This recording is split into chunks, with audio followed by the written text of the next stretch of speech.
Hi, everybody. I hope the conversations last night, last evening, yesterday were good, interesting, collaborative. Everything good?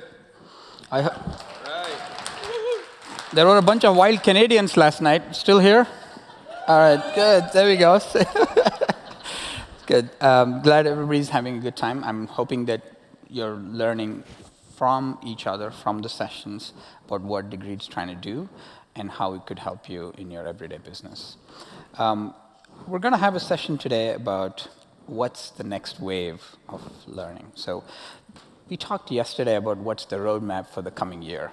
This is a little bit further into the future. So yesterday was 2023 model year car. This is more of a concept car. So we're talking about the next 2 to 3 years.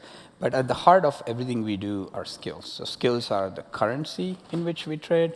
Skills are the foundation of our platform. And we'll talk a little bit more about how they play into every aspect of the learning experience, as well as the backend and the platform.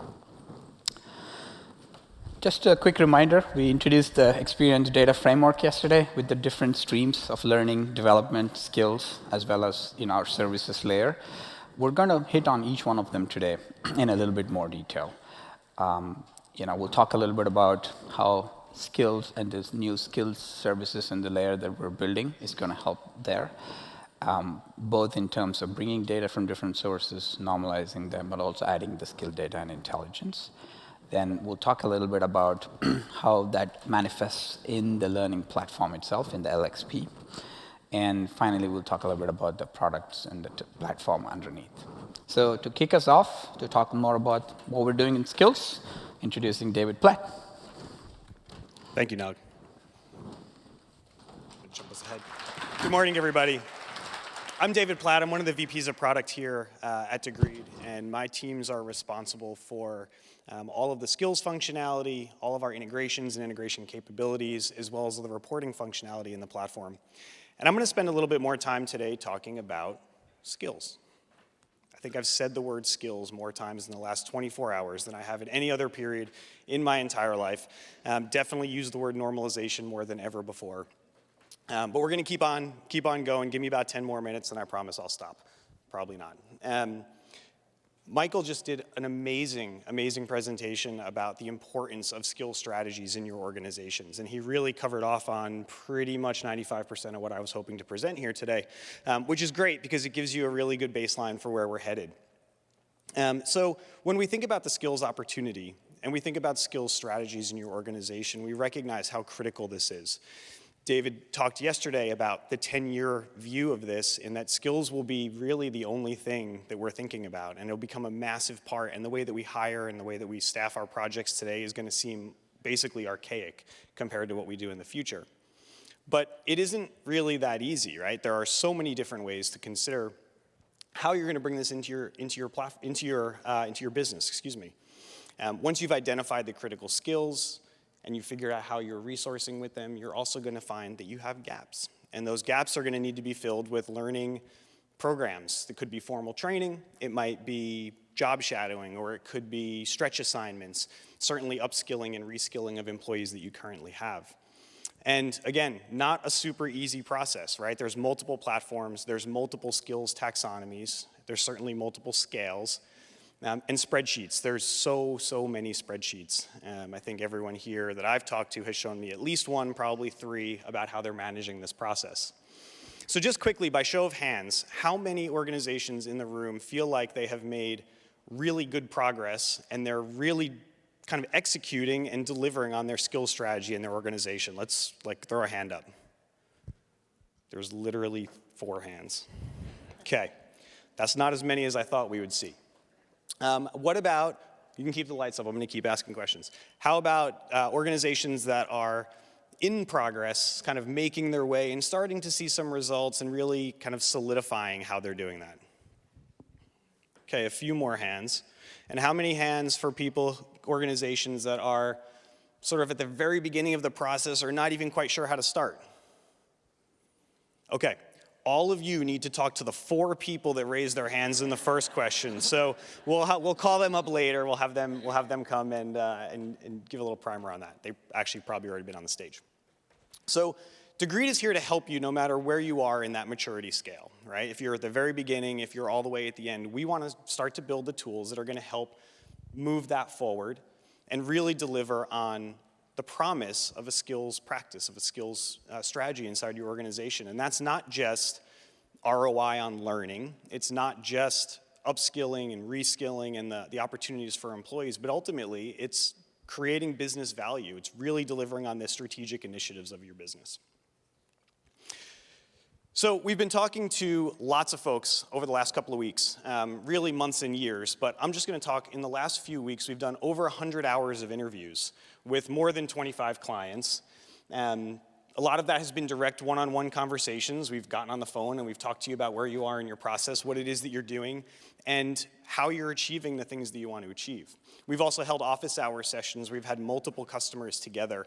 And that's great because it gets you talking to each other. And even this week, we had a meeting with our CAB, our Customer Advisory Board, where we sort of got together in groups at different levels of maturity, and we got to talking, and at least one of the groups that I was in had sort of like a counseling session about how not everyone's as far along as they hope to be.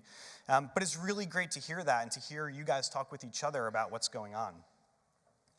From these conversations, we've identified 30 plus tasks, all related to how you manage, collect, evaluate, and deal with skill data, moving it between platforms. And we're going to talk a little bit more about two specific areas, functional areas, that make really the most sense from a foundational perspective, and we'll get to those in just a second. But first, I want to share a few quotes.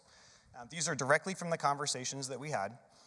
This first one, we don't need more things, we need more connections between things. It's not that you don't have the data, it's that you need to connect the data. This is 100% accurate. And Degreed sees ourselves at sort of the middle, or close to the middle of that ecosystem where we have some of the data, we're collecting a lot of the data. But I'll be honest with you, it's not as normalized as it should be. It's not certainly as automated as you want it to be. And those are areas that we're going to continue to focus, but it starts to point to one of the big challenges, which is the number of platforms out there. These next two quotes share a common theme, right?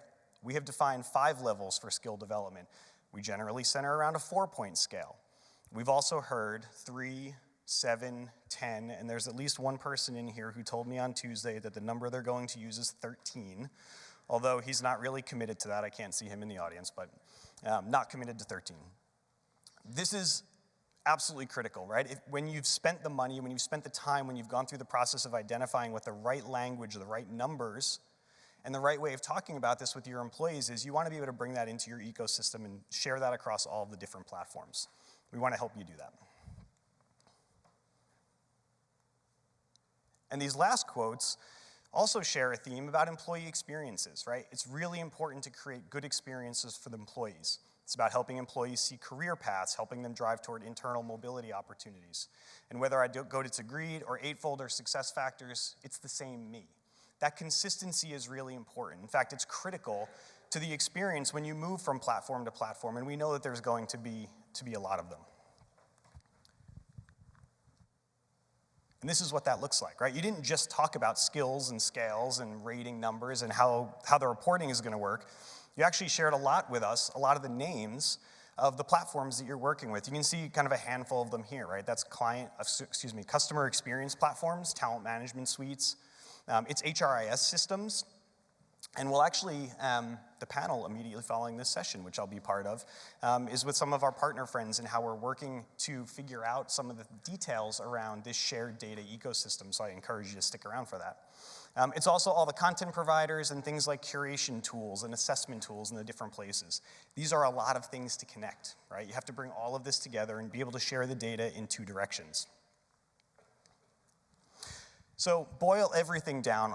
Hundreds of hours of interviews, all of the quotes, all of the conversations, and the synthesis boils out into just a couple of themes. The first theme is skill efficiency. How do you know what you have in your organization? How is it deployed? Where do you have gaps? And we think about that in a few different ways. The first one is volume. How much data do you have, right? More data is better in most cases. How recent is that data? Have you gotten skills updated, really recently, or is that data really stale? And then also relevance or validity. Can it be trusted? Is it the right data, and can you take action on it? The next one is skill development. Obviously, once you have all the data, you take that and you want to deploy programs. The most directed programs that you can in order to move skills forward as quickly as possible. And then finally, the skill value, right? Again, this is for the employees and the business. How do we make the process of collecting and evaluating skill data useful for the employees, creating a great experience for them, so that ultimately it creates great value in your initiatives, right? Strategic initiatives, and delivering on those is ultimately what we're trying to accomplish here. So 33-ish use cases organized on this slide. You are not expected to read any of that. What's actually important here is the colors, right? So the colors start to form the functional groupings of all the different things that you need to do. And we can't deliver all of this at one time. We'd love to. I would personally love to. But instead, we have to sort of pick and choose which things we want to do. In fact, with our CAB earlier this week, we put together a little March Madness bracket, and we stacked features together, and we made them pick which features are the most important features. How are they going to help prioritize these things? And they came down to, I think our final 4 was about what we expected it to be. And then the winner actually was not what we expected it to be. But this is super important information and a great activity, and also sort of a forcing function for the CAB to have to go through the same prioritization exercises that we do on a regular basis. So I'm going to talk about 2 of those really quickly. The first one is customizable skill scales. You need to have this. You need to be able to put this into the platform in a way that makes the most sense for your company, for your employees. Now, what that means functionally is the ability to say how many points are on the scale, what's the title, what is the description, what is the information that an employee needs to know. There's no need for them to have to map it to another platform, do some translation in their head, try to do math between 7 and 8 and 3. Like, it doesn't make sense for them to have to do that. We want to help make this possible. In this particular example, you can see a 4-level scale that's been mapped between itself, Degreed, Eightfold, and Workday. This is going to be a pretty powerful tool. And quite honestly, I don't care if you make it look like the universal pain assessment scale with smiley faces, or if it's 1 through 4, or however you want to do that, you'll have that capability in the platform. And what you'll see is this is going to start to impact the LXP experience pretty significantly. So any place that a learner, in this case the learner, interacts with skill scales, rating themselves, or requesting a rating or sharing that information, they'll be able to see that in the numbers that you've provided in the scale that's important to your organization. You'll also see on the administrative side, not just for the admins, but also for managers. We'll swap out the 8-point Degreed scale, which you can use out of the box if you don't have one of your own. We'll swap that out so that all of the reporting, including Skill Coach, is there to help make sure that managers and employees can have really important connected conversations about those numbers. And then all of your reporting, all the in-app reporting, again, showing the same scale that's important to you, making it consistent, making it easy to be actionable, and making it comparable across all of the different places that you're going to be collecting it. The last one I'll mention here is skill normalization. We've talked a bunch about this, again, multiple taxonomies, bringing all these things together. The consistency of data becomes really, really important. Now, Degreed has its own taxonomy, Workday has a taxonomy, SAP has a taxonomy. You all have your own custom taxonomies that have things that are specific to your business. Bringing those into the platform, into the skills platform in a way that can connect them with all of the other lists of skills and making the names match up. And even if they don't match up, we know what they mean. But even more important than that, how do we help with suggestions and emerging skills and new data that's going to help add on to what you currently know?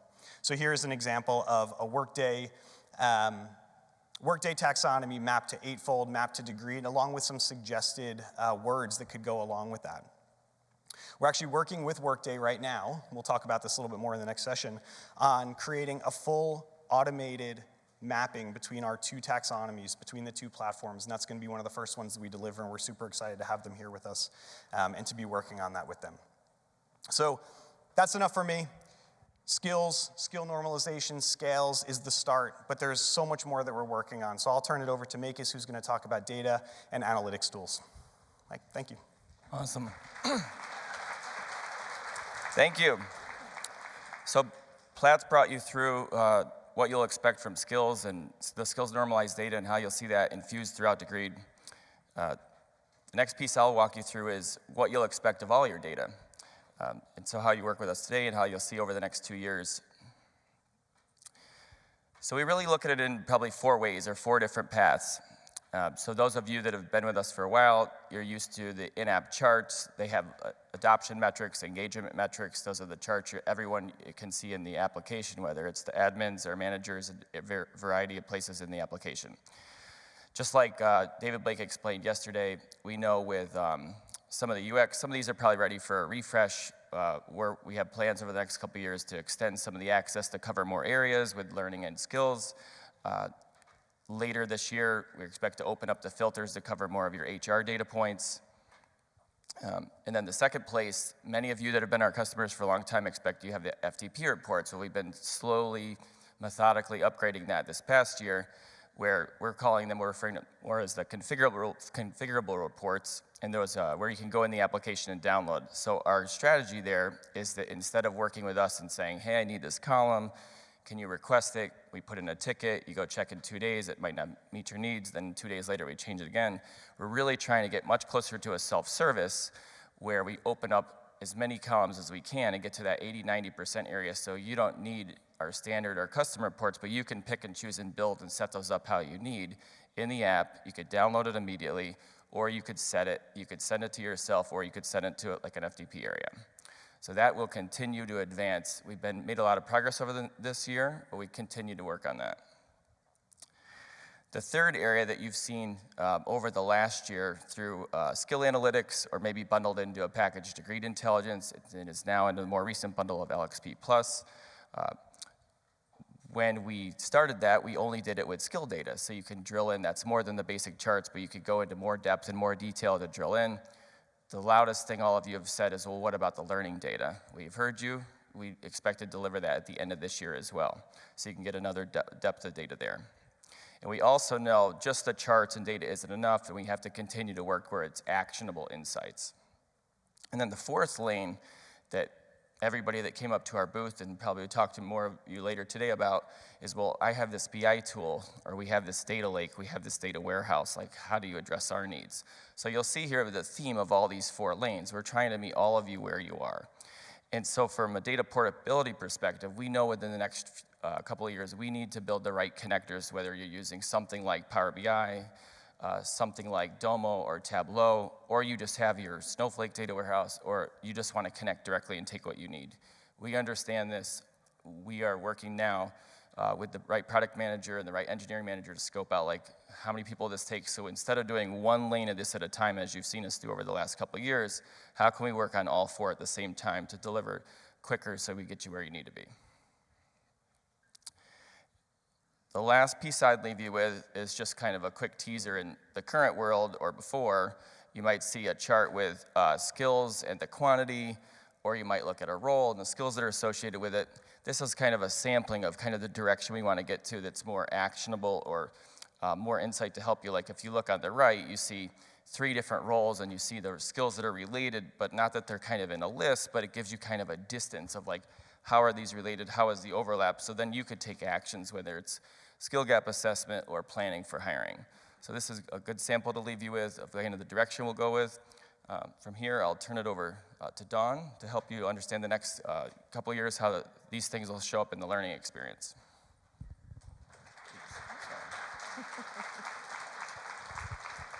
So I'm going to hold this hand because I like to talk with my hands and you might not hear me.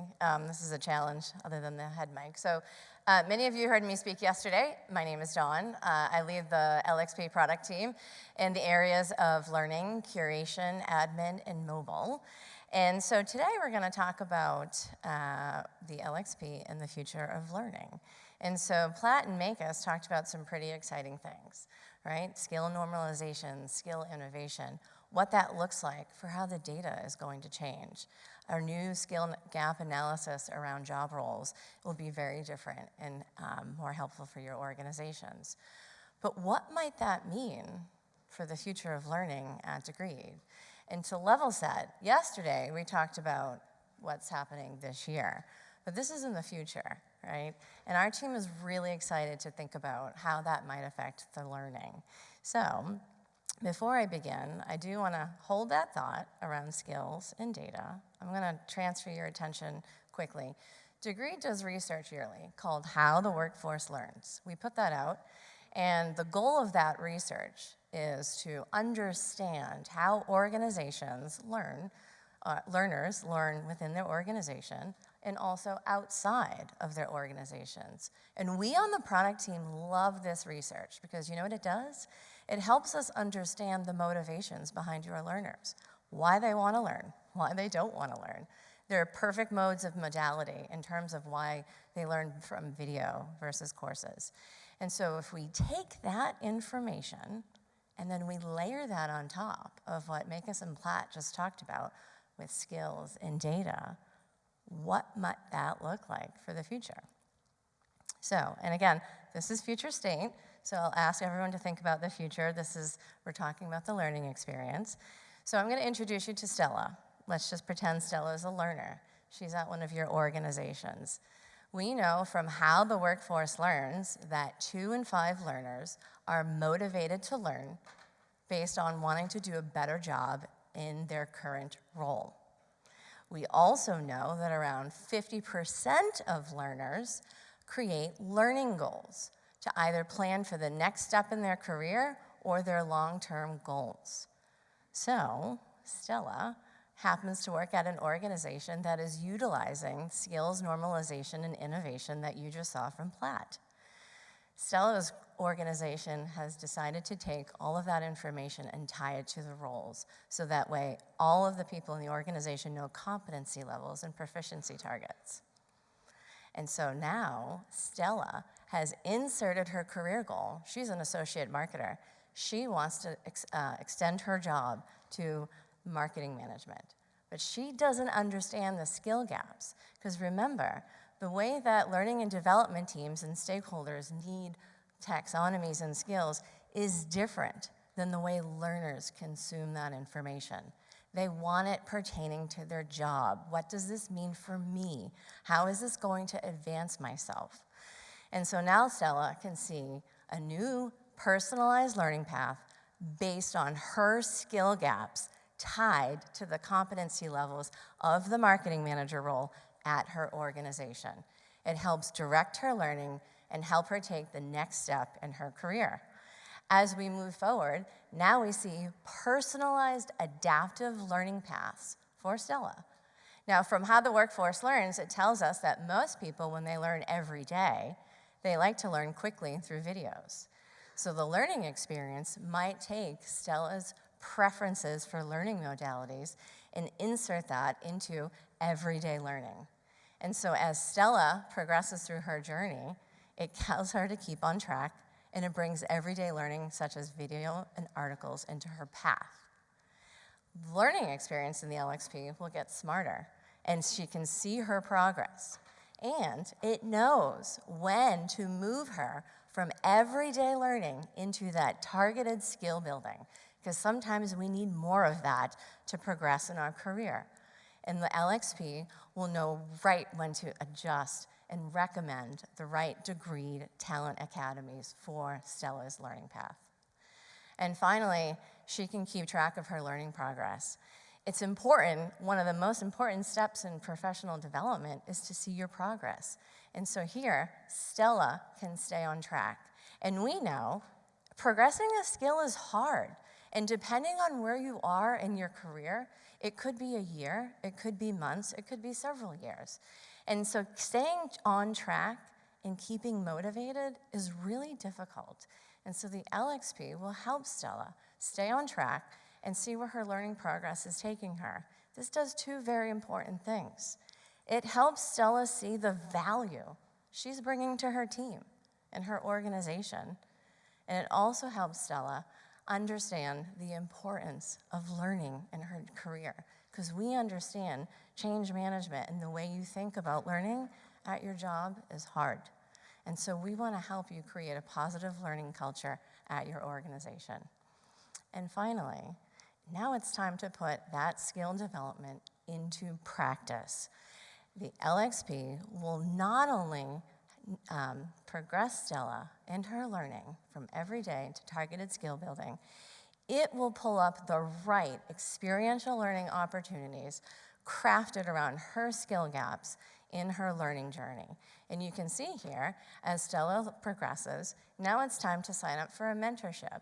And Jamie Silverstone, if you notice at the top, is an expert marketing manager who is focused around the skill gaps that Stella is trying to work on.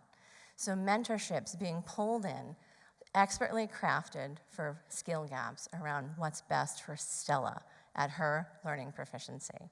And now it's time for her to practice those skills into a stretch assignment. And this is what a continuous learning loop might look like in the future of the LXP here at Degreed. So one of the things that you heard yesterday from David Blake, he talked about, I don't know, this cool technology called ChatGPT. I don't know if any of you have heard of it. But one of the things that you can't see in the background that's powering Stella's learning experience are some of these OpenAI models. ChatGPT runs off of OpenAI. And so our data science team is already exploring ways to build on top of OpenAI to power learning experiences like Stella's and others throughout the LXP. So here to talk a little bit more, we talked about the learner experience and what that front end might look like. So here to tell you more about the back end is Nog. Thank you. That was great. Hope you guys got a good overview of what we're looking to do with our base investments in skills and the skills framework, as well as how it powers our learning experience, right? I'm going to talk a little bit more about the back end. So all of these things can be powered through what we're looking to do on the back end. I'm particularly excited about this because I think this is the place where we can make the most difference. I've spoken to a lot of you about the need to do more with less. You've got lots of things to do. You shouldn't be thinking about trying to do a lot of these things manually. So that's where a lot of our back-end capabilities, rules, automation help.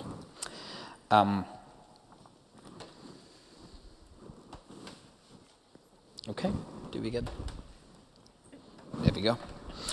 Excellent. How many of you have had a chance here, if I can get a show of hands, how many of you have had a chance to play with automation engines in marketing? Have you, Intercom? Anybody? Any other customer service kind of a chatbot where you've set up automation? So one of the things about those systems is they have the unique ability to process a large number of users through a set of actions, right? So you can call them as campaign engines, right? So one of the key areas of investment we're looking to do in the future is to introduce that power of automation to the platform. I think that's super important because all of you are busy. You've got a lot of stuff to do. You can't be sitting around and trying to do all of these things manually. So automation is the key for a lot of the experiences that Don and Platt were talking about. In terms of automation, there are three things the three key concepts. One of them is business rules, segments, and what we call as the engage, which is the front-end layer of nudges and notifications. Business rules, you guys are familiar with. The system runs on business rules today. It basically is a set of if-then-else statements that allow everything from managing users to permissions to roles. However, a lot of the business rules are not always visible to you. They're hidden in the system. One of the things we are looking to do is to surface them. We want to make the business rules more self-service, which means we have to upgrade our permissions, roles, and hopefully in the future, you'll have the ability to create and mix and match permissions to create your own custom roles the way you want to see it. So that's super important. Now, business rules run on a bunch of data items. So we want to increase the scope of those items so that you can do more in terms of managing that user interface. Segments, I'm super excited about this. You saw a little bit about how segments play a role. Christy talked yesterday about how they kind of are responsible to show the new engage capabilities that we are bringing into the platform. They're very similar to groups today. Some of you know and understand the notion of groups. But if you want to do something in today's modern world, you want it to be such that the data coming from the upstream systems are automatically handled. Imagine a world where you've got data coming from your upstream system, be it SAP, be it Workday, any other HCM system of choice, and it comes with, let's say, 15, 20 profile attributes, because you've already spent the time loading up the talent attributes in that system. What if you could get that data, what if you could segment it as a set of queries? And for example, you can say, give me all managers in North America, right, who've got 5 years of experience. You can get the data because it's available in those systems. Or you could say, I want all learners at a certain skill level in Germany. This is an example. So you could create segments which are very targeted, and those run on a real-time basis. So you get a real-time feed. We're going to talk in the next session about how we're going to do integrations, real-time integrations with systems like Workday, SAP, Eightfold, and a bunch of others. The point of real-time systems is that you can get the data, and without lifting a finger, you can move people between segments. Now take the segments, and let's say we stamp it onto the core objects in our system. That's skills, that's profiles, that's content. You can now imagine a world where when you change a job or when you've got a new opportunity, you see different things on the home screen. I'm sure if I ask a show of hands here, what would you like to see the most? One of the top requests we get is personalization of the home screen. How can we achieve personalization? It's only by knowing more about the user and automatically adjusting what's available. So if our homepage widgets can be segment aware, you get the entirely new experience each time something happens in the system. So this is why we are excited about this. This is a journey. We are introducing segments in certain areas of the product. Over the next couple of years, it will go on to other areas in the product as well. The front end of all of this is what we call as engage. So what that means is you've got some data, you've got some actions that you want to take on them. What kind of actions would you like to do? The best learning systems are not systems that are push systems. It needs to be a series of nudges, recommendations, and gentle pushes, right? Because that's how you get more people and more engagement in the system.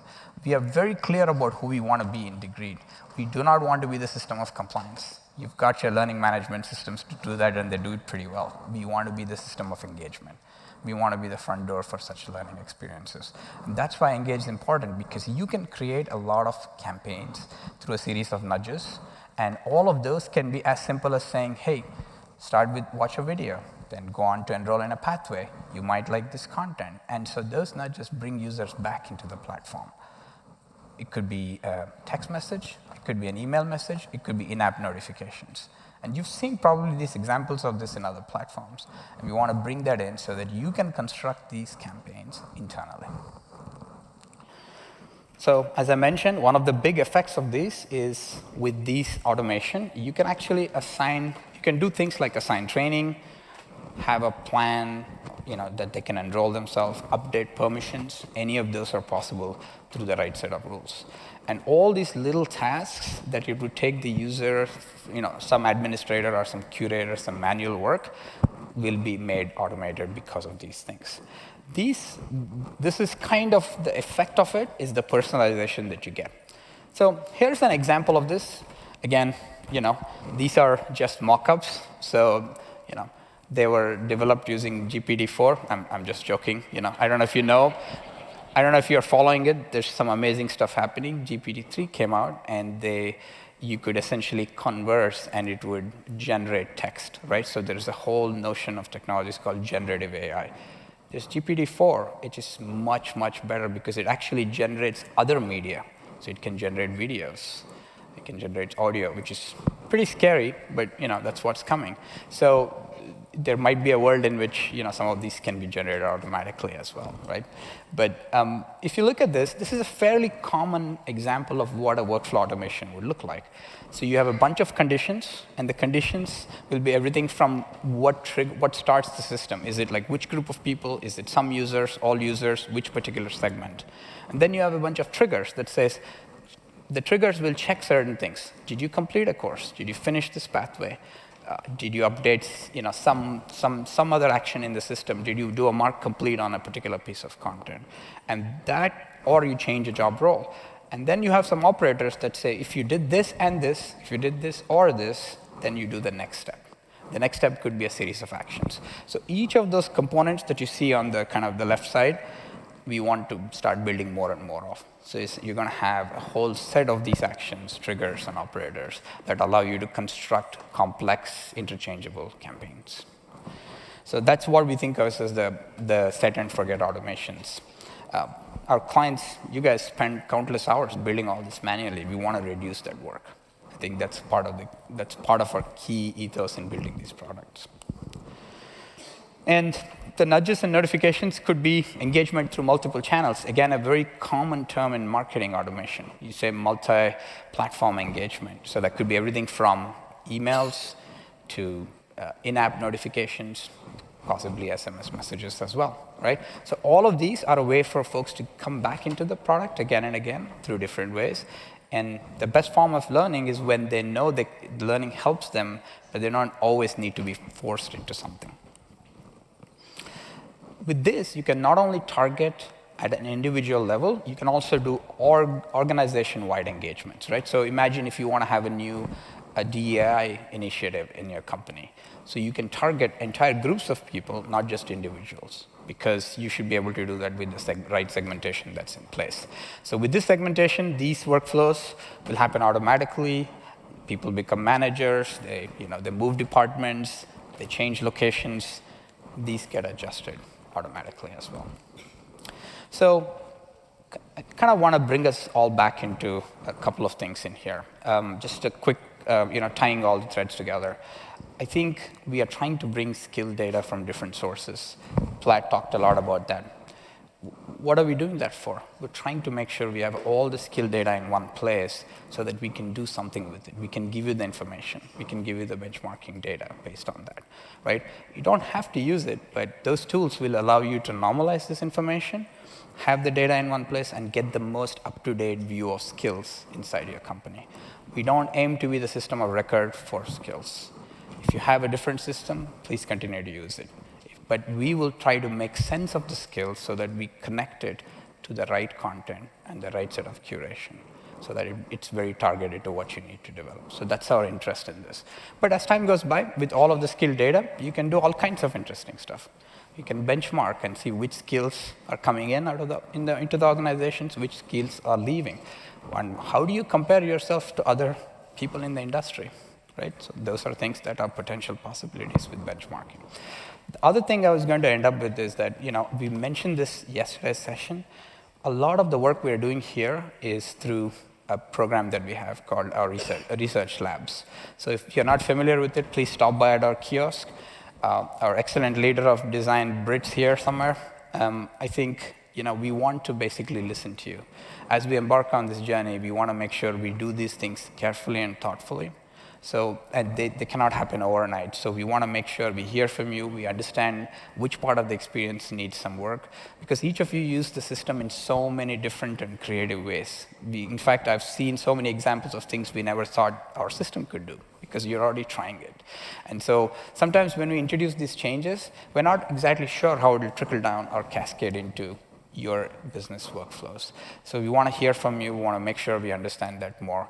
So please take the opportunity to talk. We can set up sessions with you. All of us in the product team are really, really interested in making sure we have the best learning system that you have possible. So that's only possible if we can partner with you and not just tell you what's happening. So we're excited to have you all here. We are excited to have the opportunity to spend time with you, and we'll continue these conversations into the next year as we make progress onto our roadmap. If there's any questions, I think we have a few minutes. Is it okay if we take a couple of questions? All right.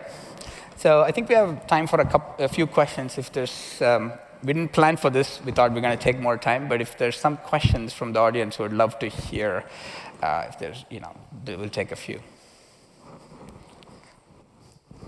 A quick question about the nudges. I know you have a Teams app. Will those nudges also be made available within Teams? I didn't hear any other enhancements potentially in that area. Yes, we are looking at taking Engage into the MS Teams app for later in the year.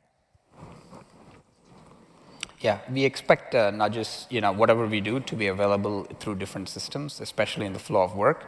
So we currently have a Teams app. We expect to do, more of those applications. Absolutely, we'll power notifications through them as well. There's a question in the back.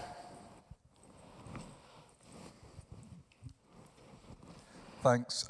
You talked about automation and AI, and obviously the distinction between the two. Now, with AI being such prevalent and full focus within the industry at the moment, and obviously ChatGPT 3.5 kind of exploded the conversation. What concerns or what elements are you looking at to make sure that it's done in a effective way? But for example, the privacy side of it, the integrity of some of the codes that sat underneath it. Are you focusing on that quite heavily with regards to the AI piece, in addition to like local laws? I know New York has just announced or recently announced around AI and the integration of all the challenges around AI in businesses, almost putting a stop to the utilization of it from a personal perspective. That's a great question, and I think it's an ongoing conversation about what's the balance and what's the governance you need to have in place for any of these AI solutions. I think as a general principle, the way we approach this is, it's almost like we look at these as a helpful tool. You can think of this as more like a calculator. You could do these things yourself, but a calculator will just make it faster, right? But ultimately, you still power it. So what I'm trying to, by saying that is, we will give you a set of learning recommendations. We'll give you a set of right tags, but there will always be the ability to do some kind of an override.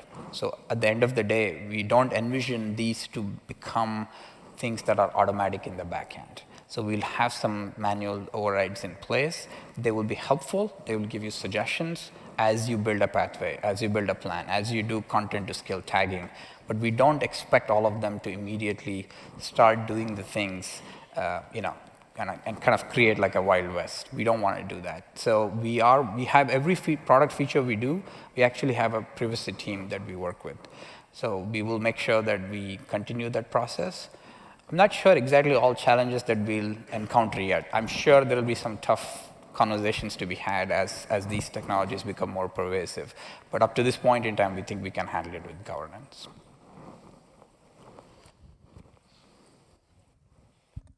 Hi. This is kind of about yesterday's session that you had. Is that all right? Perfect. Good. So we use the global admin tool in my organization, and I know that you were talking about that we'll be able to upload content and assets directly into the system. Current state with the global admin tool, we have to duplicate all of our current assets if it's in a plan or a pathway in order to bring it up so it doesn't break the reporting to pull it back down. Will that fix that? Come find me after this session, and we'll talk over the podium. I think it may not necessarily there with the content hosting. Yeah, I mean, I think it may not immediately fix that, to be clear, because your own content brings in a different set of issues that need to intersect with the global admin tool. So we do expect that it'll probably partially solve it, but I'm not entirely sure it'll take us all the way. It's actually an interesting point. While we have everybody here, how many of you use the global admin tool? Just a show of hands. It's interesting. Yeah, I would definitely like to get a bunch of users together to form some kind of a focus group, because we do want to think of making improvements to the extended enterprise capabilities. So having some thoughts from all of you who use it today, what are the limitations, what are the things you would like to see would be great. So we'll probably reach out to you to see if we can have some kind of a focus group, because it requires specific partitioning capabilities that we want to enhance.